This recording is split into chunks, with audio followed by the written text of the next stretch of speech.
Welcome back to Professional Playground Only, the podcast spotlighting hair professionals sharing their journeys and the real life stories behind the good, the bad, and the funny moments in the chair. I'm your host, Hadney Alexander, and today we're joined by Nicole Pembroke, a hair care specialist based in Paris, France.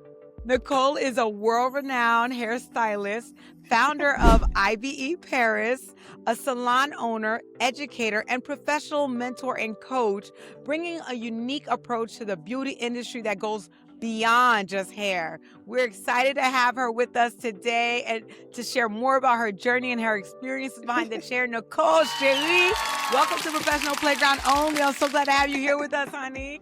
Merci beaucoup, merci. It's really a pleasure to be here today. Thank you so much, honey. Enchanté, honey. Yes.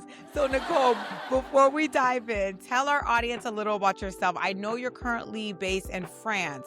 Are you originally from there? And how long have you been in the industry? Okay, so my name is Nicole Pembroke, and I am an American stylist based here in Paris for over 20 years. As you said earlier, the founder of International Beauty Expert. Today, I work both as a healthy hair specialist and an international business coach for beauty professionals. I help stylists refine their technique, elevate their pricing, build structured, profitable businesses, whether they're working locally or looking to expand internationally, especially to Europe or Africa. My focus is really on helping stylists move from just doing hair to building a brand, a lifestyle, and a sustainable business. So I'm originally from the Bay Area, actually, from California, Okay. but Rep the Paris set. has raised me. Yeah. I love that. And I love that you were able to let our audience and stylists knows all that you do because there's so much different options in our field. You know what I mean? Not just isolated Absolutely. to one, not even one country. How long have you actually been in the industry, Nicole? So I have been doing hair as a professional licensed stylist since I was 17. I'm now 49.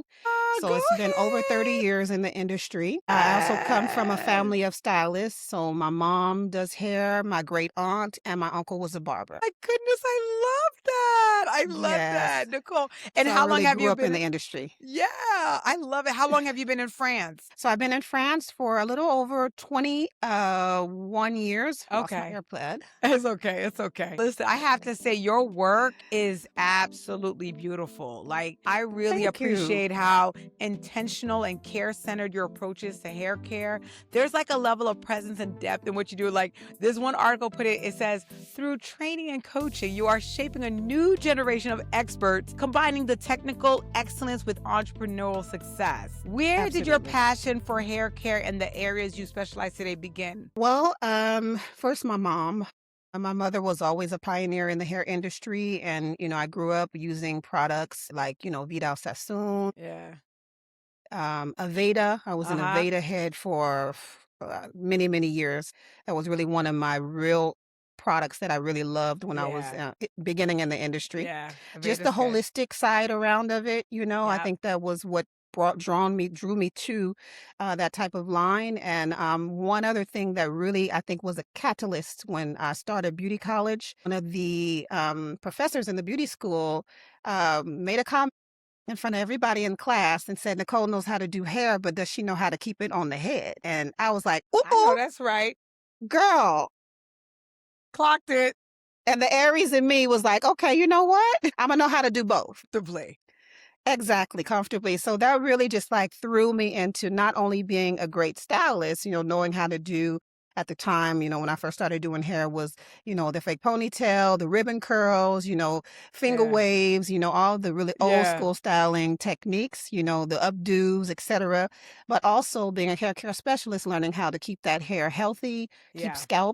scalp issues at bay, and just kind of accompany my clients in their hair care story. Okay. I love it. And we notice it. We see it. We see Thank it. And you. we love it. We love to see it. Now, Nicole, before we dive into your journey of the good, the bad, and the funny or craziest moments, I want to start with something fun to warm us up.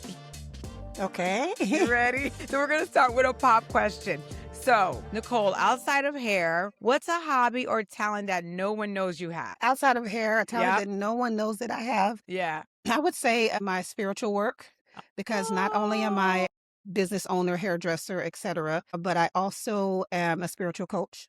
So Oh, that's yeah, amazing. I leaned into that, a little over 10 years ago, working on a more spiritual side of things, figuring out why, as Black women, we go through what we go through, Yeah, yeah, how we can find real solutions yeah, in order to get us where we need to be. yeah, For me personally, I walked the spiritual walk the last 10 years that has been transformative for myself. And I also know that as women, if we don't get our insides together, then we can't do yeah, good business. So it's something that I absolutely. have on the back burner a bit because I was a little bit of afraid of, coming out in a certain sense Yeah, about my spiritual beliefs and getting out of secular religion as we know it today. But yeah. that's really one side of me that is coming forward, but is still kind of on the low key. Okay, okay, that's Yeah. good. That's Yeah. beautiful, Nicole. That's beautiful. All right, so we do have a second pop question. If you could give every client only one non-negotiable hair care habit, what would it be? Stop using over the counter products. Beautiful. The That's end. simple. That's it. Merci Period. beaucoup. Merci Period. beaucoup. I beg you. That is the silent killer, ladies. Literally, like the silent killer. Oh my God. That's all I I'm have so to say. tired of that. Now we can move on into one of my new favorites. Okay, because this is all I need is somebody to say, all right? All right, I want to move into one of my favorite parts of Professional Playground Only, and this is our signature segment. Now, this is where we get real, Nicole, about the good, the bad, and the funny or craziest moments that people don't often see. So let's start with the good. What's been the best or most rewarding moment behind the chair for you, Nicole? The most rewarding moment behind the chair for me was when I finally realized is that I've been literally paying people rent and bills and for 20 years. That part. This is a thing I think that as Black women, we don't understand when we're offering a place for people to work and to be able to feed their families and pay their rent and a beautiful space for them to come to where they can feel at home and to not have the corporate boss scheduled rigmarole. I mean, they have this special place to work at, and this place generates income for them to be able to sustain what they need for their families. And I didn't take that as serious as I do now today. I mean, it took me years behind the chair of having staff, having people working with me, for me to understand how important my position was in society. Because if I count all the Okay. women that came and worked for me at one point in their career, whether it was 1 year or whether it was 10 years, it still is a huge responsibility, Yes. a huge blessing for them as well. Yeah. Yeah. And I think that once we realize that as salon owners, when you become a salon owner, you realize your importance. And when you realize your Yeah. importance in society and in life, then you can look at things much differently. Yeah, absolutely. I think a lot of salon owners will be able to resonate with what you're saying, because sometimes you feel like that responsibility doesn't have as many rewards. But when you reflect, you kind of sit back and go, wait a minute, I did have an impact on somebody's entire career path. And that's a beautiful, and Absolutely. even to be able to have the opportunity to provide that to somebody, even just to Absolutely. have that opportunity in Paris, may we add, I'm just saying. It's a beautiful, no, seriously, Nicole, that's a beautiful thing. That's a beautiful thing. That's good. That's good. Absolutely. Yeah. Now, I know with every high, there usually comes a moment in our careers that challenges you and helps you to grow. Now, without disclosing any names or salons, we always want to dignify others. What's been one of the most challenging or difficult moments in your career that has tested you professionally or emotionally, Nicole? I would definitely say staffing. On the high end, there's also really low end as well. Yeah. After you provide this space for them and give them a lot of your techniques, your way of working, your ideas, etc. A lot of times, in the industry, we get a lot of turnover. Yeah. And I really truly believe that it's one of the reasons why the Black hair salon is not able to flourish or evolve like white hair salons, because of the turnover. Because you have a good person that works for you, and then either they want to go move on, or something bad might happen, like they might try to take your clients, or do a hostile takeover. I mean, I've seen it all. I've seen it all. So for me, I've finally been able to develop a better business model, I think, long term for the Black hair industry. It's one of the the coaching sessions that I put forth with my clients is how to maintain and retain Hmm. your staff Yeah. by being more objective and also being able to read people before shit hits the fan, quote unquote. Yeah, understood. And the thing about it is that our industry, you do what you're trained. You know what I mean? So our culture is used to a certain type of environment, and it's a Mm, beautiful thing. It's an amazing thing, but when you don't have the technical skills or the training to do it properly, so there hmm. might be other salon environments that probably did like better because they had proper training in advance. You know what I mean? So like I love the Absolutely. fact that now we see in our culture striving to make sure that we train each other to have the right foundation basically Foundation. for a successful Absolutely. career in every single stylist path. It's a real thing. Absolutely. It's It's a a real real thing. thing. We've come a long way though. We came a We long have. way. Yeah, yeah, yeah. It's a beautiful, and I'm so glad that you're able to be a part of that process too, because we need y'all. We do. We Absolutely. really do. We Absolutely. really do. Everybody needs a good mentor and on every level. Listen, Linda. That's a whole. We'll talk about that later. Okay. All right. So now, Nicole, there's bound to be hilarious moments. Now, what's been one of the most funniest or craziest moments that you've had in your career behind the chair? Every now and again, we get that client that comes in that, energetically, she's just like a whirlwind. It's like, they say we attract what we are, but Yeah. every now and then, I'm like, I ain't like that. Can't be. So, yeah, well, you can get, crazy situations with clients coming in that are a little weird. This wasn't really funny, but at the same time, now that I look back at it, it was a little bit funny. So, evidently we have clients that come in and, they have this objective in their mind about, how they want their hair and, what they want to look like and how much they want to pay. So, I had a client come in, she booked the appointment. I was very clear with her initially about the process, how much it would cost her, the whole 9 yards. And she booked a VIP service because we do offer VIP services in our salon, which is at a higher price point. And came in, everything went well. I mean, did everything like I was supposed to. The hair was absolutely amazing. Gave her the mirror. She was completely, happy about what.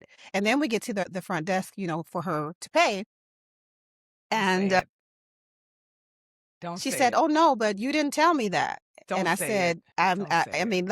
I mean, I can feel my heart, just like Literally took a breath. I literally stopped, I kept saying, don't say it. Don't say it. Don't say it. Don't say it. my heart was like, okay, because, like, especially when we're younger in the industry, Yep. we get out of character real Yep. easy. Yep. So the old Nicole would have just been like, look, you know what? It's fine. Just, pay me what you want and go. But I was like, okay, no, what's going to be funny is that this time, since I know what you're doing, what's going to be funny is Yeah. that I'm going to have the last laugh today. Like, Yeah. not Oh you. my So, dear. after a couple of, very short exchanges, because I've also learned to Yeah. not do the back and forth anymore with anybody. And, I just keep repeating, what the policy is. And just like in a large, 5-star hotel, you don't argue. And Yep. eventually, after, a few, maybe 30, 45 seconds, she went on and pulled out her credit card and it's like, here. And I was like, thank you, ma'am. Beep. And Here's at the your end of receipt. exactly. And at the end of when I got my money, I was like, okay, whoo, I got my money. What was so hilarious is that I think that, some clients come with that energy already and Yes. they're used to getting away with it, right? Yes. There is a little small step right in front of my door. So literally like it's a very small step, just about a foot's width. And she literally stood in that step area, like in between my door and outside for about 20 seconds because she couldn't believe That that she she had that had she's got that.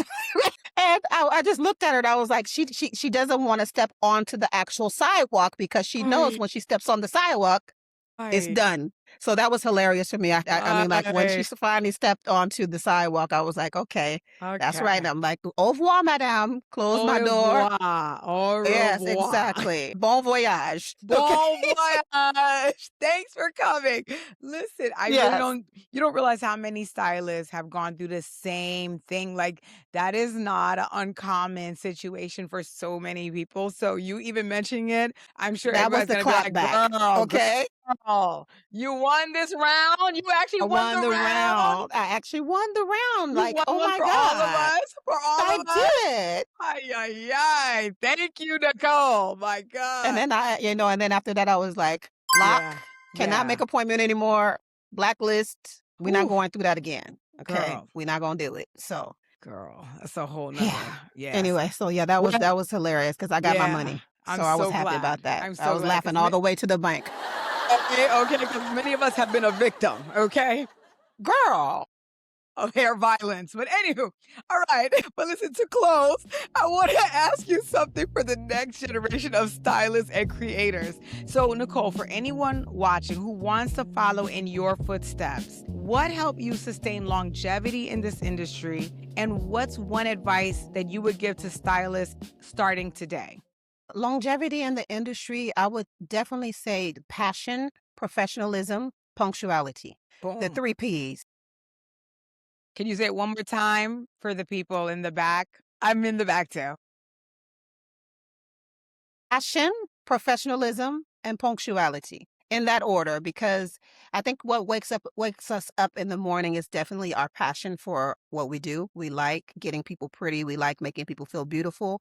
And consciously, we are healers and caregivers. So you have to be passionate about that work in order to get up and be motivated enough to get up every day and do it, fully, be completely Yes. there for your clients. Professionalism is another thing that a lot of people are very passionate about their job. They love what they do, etc. But lacking professionalism won't get you far in the industry, because you got to do what you say you're going to do when you're going to say you're going to do it.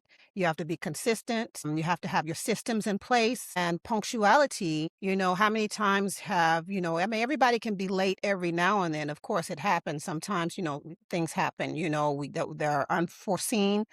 But as somebody in the industry for 30 years, if you look back at all the years that you've been doing hair, and your percentage of Mhm. arriving just to work is 50-50.